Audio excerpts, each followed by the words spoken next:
In this video, I'm going to teach you how to replace a thermostat on a 2016 Dodge Challenger. It's a very easy process, so make sure to follow along. Because of the various engine options, this process requires careful attention. In this video, I'm going to give you a general guide on where to locate and how to change an old thermostat. Regardless of the model year of your car, you will be able to follow along. The steps are generally going to be the same. Before you start, always make sure that safety comes first. So, ensure that the engine is completely cool before starting. Hot coolant can cause burns, so handle coolant carefully because it is toxic as well. Dispose of it according to local regulations, and you should disconnect the negative battery terminal to prevent electrical accidents.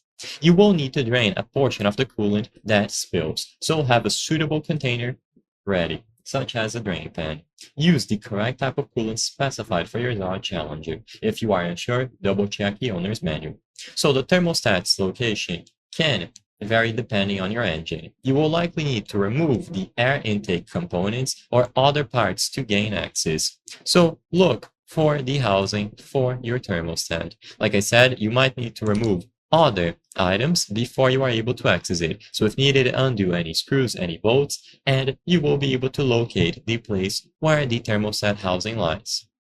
Once you find the thermostat, remove the thermostat housing bolts. With them removed, you can remove the actual thermostat and clean the housing sealing surfaces. Install the new thermostat with a new gasket or O-ring to ensure the proper orientation and a good seal. After you reinstall this and especially tighten the bolts, reinstall any removed components that you had to remove to access it and refill the cooling system. Make sure that you test it out for leaks and monitor the engine temperature. I hope I was able to help you on how to change thermostat on 2016 Dodge Challenger.